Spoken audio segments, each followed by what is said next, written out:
answers to the clarificatory questions propounded to witnesses Pantunal, the Notary Public, Ramil Madriaga, the PSA, the ICFAO of COA, the head of the Legislative Archives of the House of Representatives, and ultimately from Attorney Michael Poa, and also the NBI. So you will notice that the clarificatory questions mostly pertain to the allegations of confidential fund. And we limited the questions to merely clarificatory. Again, that is to maintain the position that this is just a clarificatory hearing and we are not holding a trial. That would be all for the opening statement.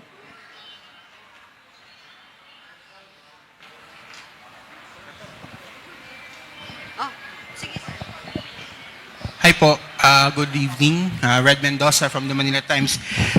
May lumabas po kasi ngayong kakalabas lang na isang statement kasi Madriaga claimed in the number 45 of his affidavit na he gave a painting to Vice President Sara Duterte galing sa isang scholar. Ngayon, may lumabas coming from Tanya Gaisanoli, a noted Visayas Mindanao artist who claimed that the painting was hers, hindi galing kay Madriaga. So, ano pong masasabi niyo po dito na apparently itong painting na sinasabi ni Madriaga sa affidavit ay hindi pala galing sa scholar niya, as he claimed in his affidavit, but came from a known visual artist from Davao, and she has the proof of it. So, what can you say about it po? I think that question is best asked of Mr. Madriaga, firstly, or second, of Attorney Palad, yung pong abogado ni Mr. Madriaga. Kasi it is they that submitted the affidavit. So we will consider all of statements, all of the parts of the affidavit of Mr. Madriaga. We have to look at it with a grain of salt, no? So wala naman ho kaming tinatanggap ng buong buo, wala din ho kaming itinatabi na buong buo, no? So we will see po in the next couple of days kung ano pa ho yung ibang mga bahagi. But that particular question is better asked of Mr. Madriaga and the lawyer of Mr. Madriaga. Nasa lang on my end. Kasi if that line dun sa affidavit niya maaring mali or false, do you think po ba babagsak po ba yung testimony ni Madriaga because of that? Kasi parang baka malaglag yung testimony niya kasi if the painter said na hindi sa kanya yung painting, na hindi si Madriaga gumawa ng painting na yon, of course there could be questions on the other lines of his testimony. Tingin ko hindi naman po malalaglag yun kasi una, the question on the painting is irrelevant to the questions relating to the impeachment. Kaya nga, halimbawa, as far as some of the members are concerned, nakatutok lang ho sila alin ba doon sa affidavit niya yung may actual na epekto doon po sa impeachable offenses na pinag-usapan, betrayal, public trust, culpable of violation of the Constitution, among others. So, kung hindi ho siya related doon, as far as other members are concerned, parang extraneous na ho yun on the determination nito pong katotohanan o hindi katotohanan ng mga sinasabi po niya. Sir, good evening. Good evening po. Ma'am, Lianes Kapandi, GMA News Online. Ma'am, yung sa COA lang, notice of disallowance was issued covering 375 million for 2023 confidential fund expenses of the OVP on top of the 73 million ND that was upheld. Would that be correct po? That is correct in as far as the statement of Attorney Camora is concerned. But you've heard us. We will be waiting for the submission of the official copy of both the decision denying the appeal and the notices of disallowance. We haven't received official copy of these documents. Ma'am, given na lahat nung entire releases, bale may notice of disallowance, is that yung 4 na notice of disallowance ba from COA, would you say corroborates what Madriaga said about money being disbursed huge amount of money being disbursed in a day or in 11 days? Well, I think the notices of disallowance pertains to non-compliance to the joint circular. And this is separate to the testimony of Ramil Madriaga with respect to the actual delivery of the duffel bags containing 30 to 35 million each. No? Pag sinabi nating notice of disallowance, the consequence or the effect of this is that the DepEd or the OVP failed to comply with the joint circular pertaining to the utilization of confidential fund. Ma'am, to think na, di ba every quarter yung releases? So given na 4 yung ND, every quarter na nag-release, may ND. What does it say about how the OVP uses its confidential funds? Well, the only thing I can say is that the COA maintains the position that they violated the joint circular. No more, no less. That's all it says. Sir, baka may dadagdag si Sir Kong Chua po and Kong Terry. What does it say? I mean, is it, kasi lahat po per quarter, lahat may ND. So what does it say about the Vice Actually, 3 President? quarters lang yan for 2023. First, second, and third. And that pertains to the confidential fund of the OVP. The one that pertains to the fourth quarter of 2022, that is a denial of the appeal to the notice of disallowance. Can I follow up po? Sorry. Marian from TV5.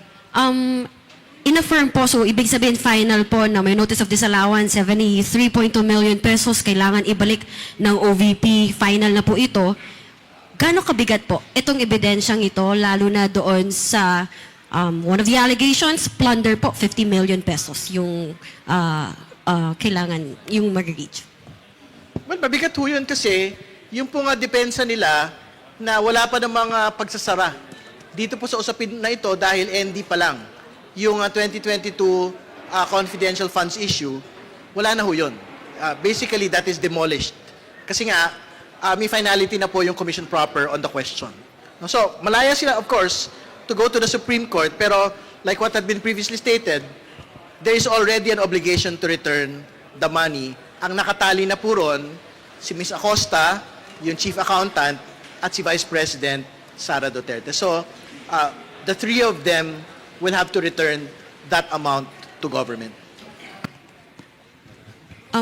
But sir, yun yung po yung allegation nga na mali yung pinagamitan ng pondo, maaaring may malversation, plunder.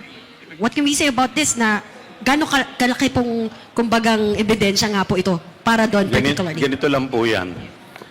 Nag-i-issue po ng audit observation memo muna pagka may problema yung paggamit sa pondo. May problema o mali yung paggamit o walang mga kulang-kulang sa dokumento. So pagkatapos po niyan, pag hindi mo pa rin ma-justify, bibigyan ka ng notice of disallowance. So, sa notice of disallowance, kailangan may paliwanag mo pa rin. Pag hindi mo pa rin may paliwanag sa notice of disallowance, bago lalabas yung final, yung kaninang binabanggit po ng COA. So, ibig sabihin po niyan, is either mali yung paggamit, hindi na-justify, o hindi talaga, may mali talaga dun sa... Kasi lahat naman ng pondo, may mga kanya-kanyang menu. So, ibig sabihin yan, pag sinabi mo menu, ito lang yung bounds kung saan mo dapat gamitin itong pondo. Halimbawa, ang confidential fund, dapat ito lang yung mga dapat mong gamitin. So kaya kanilalabasan ng mga ganyan ng COA, ibig sabihin, mali yung paggamit mo or hindi akma dun sa binibigay na parameters. So yun po lang lumabas dyan. Ibig sabihin, hindi po nila na-justify. Nung binigyan po sila ng AOM, binigyan sila ng notice of disallowance, lahat po yan, hindi nila justify, kaya lahat, yung appeal po nila ay hindi po napagbigyan. Sige po, siguro i-follow up na lang namin yung sa ombudsman. Pero Kong Ridon, we would like to ask sana, kasi initially you said na ibibigay niyo po yung bloodbath kay VP Sara ngayong araw na ito. Una, naibigay niyo po ba? Tingin niyo yung bloodbath? Ano po yung asahan natin sa April 22? I understand you also subpoenaed former Senator Antonio Trillanes and the Anti-Money Laundering Council.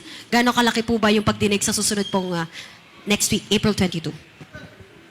Well, tingin ko, talaga pong binitbit ho ng pagdinig po na ito, yung laban, ngayong araw na ito, dahil marami pong mga nailahad sa bayan ngayong pong araw na ito. No? So, yung pong testimonya ni Mr. Madriaga, so iba't iba ho yung facets, nung kanya pong testimonya, but specific to the impeachment, yung sinasabi niya yung delivery of duffel bags, mula po sa confidential funds sa pamamagitan po ng mga delivery sa iba't ibang mga lokasyon. Pangalawa, yung pong NBI, anong sabi ho nila? Ang kanilang pagtingin, iilan lang po yung mga taong pumirma dito po sa mga pangalan sa confidential funds po na ito, katulad ni Milky Secuya, Mary Grace Piatos, at iba pa. Pangatlo, yung pong PSA. Mahalaga po yung testimonya ho nila dahil sinabi ho talaga nila na hindi ho totoong tao si Mary Grace Piatos at iba pang mga karakter dito po sa confidential funds acknowledgement receipts. Hindi ho sila pinanganak, hindi ho sila kinasal, hindi ho sila namatay. So, mabibigat pong mga testimonya po ito, na tingin ko ngayon ho nabigyan ng aktual na pagpapatotoo sa proseso po ng impeachment. Nabanggit na ko kanina, yung pong susunod pong pagdinig. Tama po kayo, bahagi po ng pagdinig yung pagtalakay na po sa unexplained wealth at SALN issues.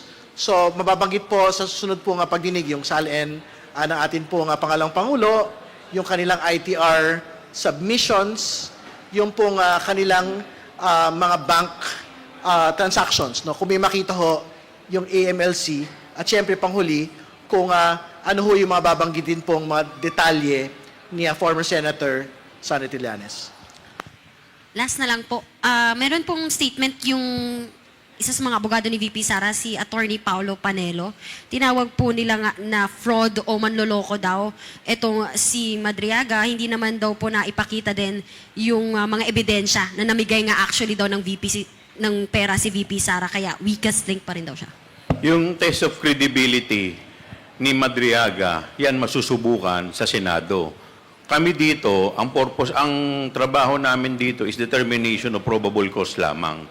So, malalaman po natin yan kung totoo o hindi yung mga pinagsasabi niya pagdating po sa Senado once siya po ay kinross-examine na.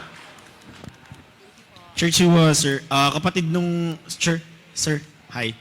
Chair, kapatid nung issue ng maanumalyang paggamit ng pondo ng OVP at DepEd, tapos yung mga findings ng ibang ahensya. Kanina, pinresenta rin ng NBI yung findings nila na yung mga acknowledgement receipts na unang natisod ng inyong komite at nakitang meron ngang medyo similarity dun sa mga handwriting, and the NBI confirming that earlier. Gaano po kabigat yun na isa rin probably, sir, na pwedeng ebidensya, and does it put credibility rin, sir, for your committee na unang nakatisod ng findings na yun way back 2024? Yung mga nagdetermine ng handwriting, mga handwriting expert to eh. So, sa mga korte, yung mga kanilang mga opinion ay napakahalaga. Kaya mabibigat po yung mga salaysay na bibitawan po nila. Sir, anong reaction or interpretation mo lang na may parehong handwriting yung magkakaibang pangalan pero pareho ng pagkakasulat kamay, tapos hindi nag-i-exist yung mga tao na yun according to PSA? What do you get from that, sir? So makikita natin yung pattern. So maaaring isang tao lamang ang mga pumirma, iba-ibang pangalan o iba-ibang penmanship ang ginamit, pero yung stroke, ay madedetermine mo na iisang tao lang ang gumawa. Habulin niyo po ba, sir, halimbawa na mauwi talaga to sa trial by Senate, nahanapin yung mga tao na yun, maipresenta at makita to the end point na hindi talaga sila nag-exist? I think yung certification ng PSA enough na, sufficient na para masabi na hindi nag-exist. Now, yung burden of proof na ito sila ay nag-exist, nasa respondent. Hello po. Today po ba masasabi natin na natapos na po natin exhaustively yun pong clarificatory questions on alleged misuse of confidential funds? Yes. At least for those witnesses which subpoena we have issued already, no? As a matter of fact, tinanong tayo if we will be requiring Attorney Camora to come back for the next hearing. And we said no, because she answered already ample amount of clarificatory questions. What is only needed for her to do is to submit the official copy of the decision of commission proper as well as the notices of disallowance.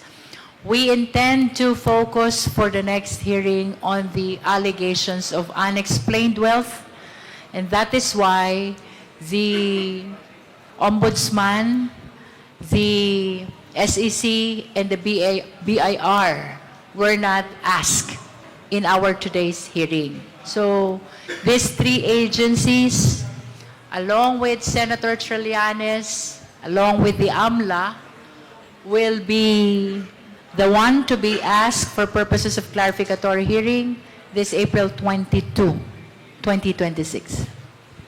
I asked po kasi, will there still be a possibility for Ramil Madriaga to be subpoenaed by the House Justice Committee? Because sa supplemental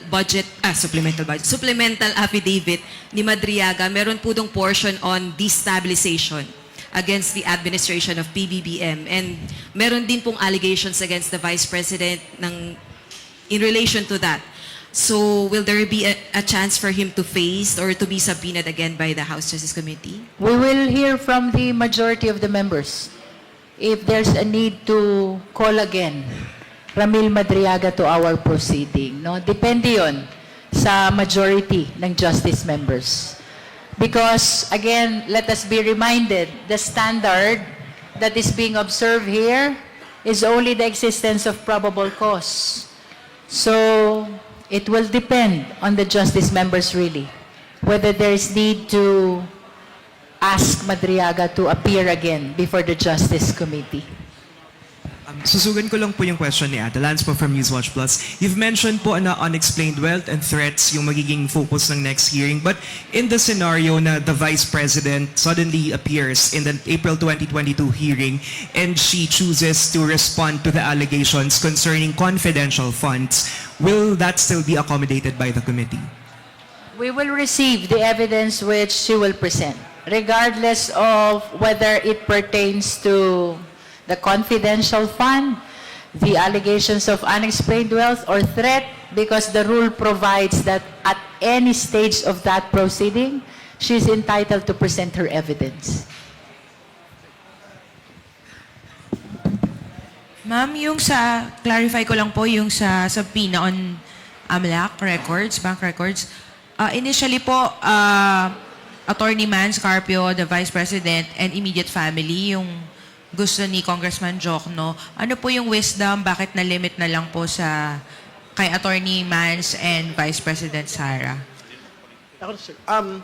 Well, syempre, we would want to be able to limit lang din po, no? Yung pong mga information na makukuha po natin from the AMLAC, no? Kasi syempre, ano ho yun talaga, very coercive yung power po nung inquiry. It's not bank records, it's just banking transactions which we can get from the MLC, no? And syempre, yung relevancy ho talaga kailangan ma-establish, eh. No? So, ano yung relevancy nun? Kailangan kay Mr. Mans Carpio lang and kay Vice President Sara Duterte. Kasi yan ho yung ibabangga ho natin dun sa net worth ho niya. No? And yung net worth can be built from the assets of both, of Attorney Mans and Vice Presidenta Sara Duterte. So tingin ko, hindi na kailangan isama pa yung labas pa sa kanila pong dalawa. Because, kasi nabanggit kasi ni Madriaga yung about accounts of former President Duterte, but it wasn't included in the complaint. Would that be right? No, no, Kaya no. hindi na kailangan for the No, it's whether the former president was mentioned, it is irrelevant to what we would want to inquire into. The reason why it's limited to Manscarpio and Vice President Duterte is simply because when you build the forensics analysis there, it should only be limited to them both. Kasi the net worth in the SALN should be based only on the wealth of these two parties. Last two questions on my end. Kung kasi, of course, ito, lumalabas na to sa social media, yung claim ni Madriaga na he knows the Vice President because close daw siya, nagbigay siya ng happy birthday and all.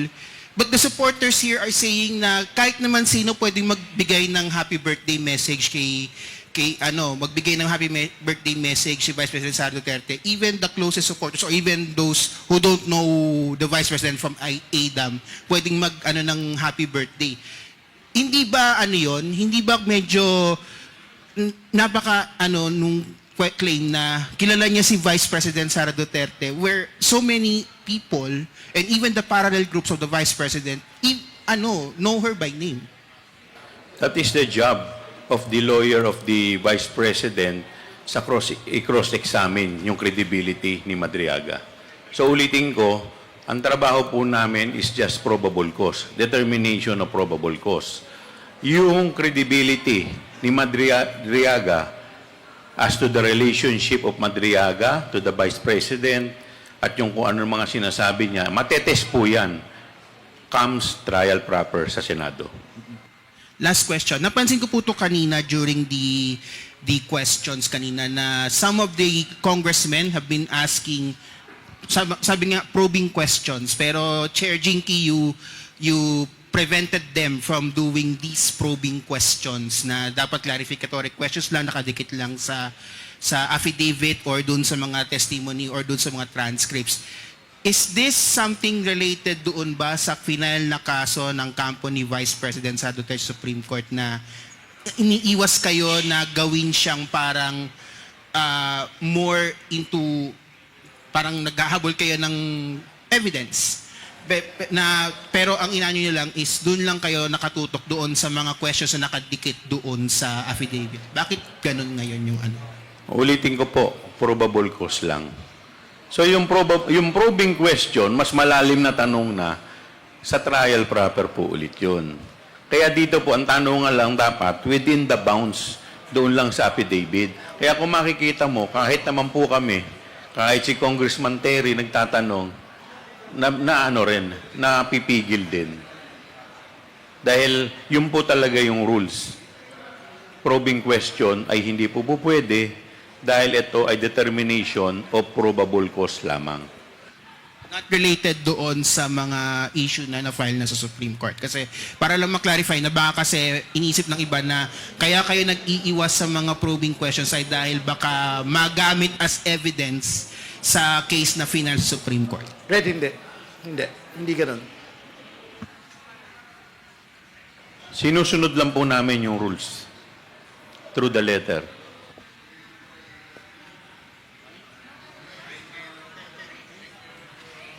Thank you. Maraming salamat.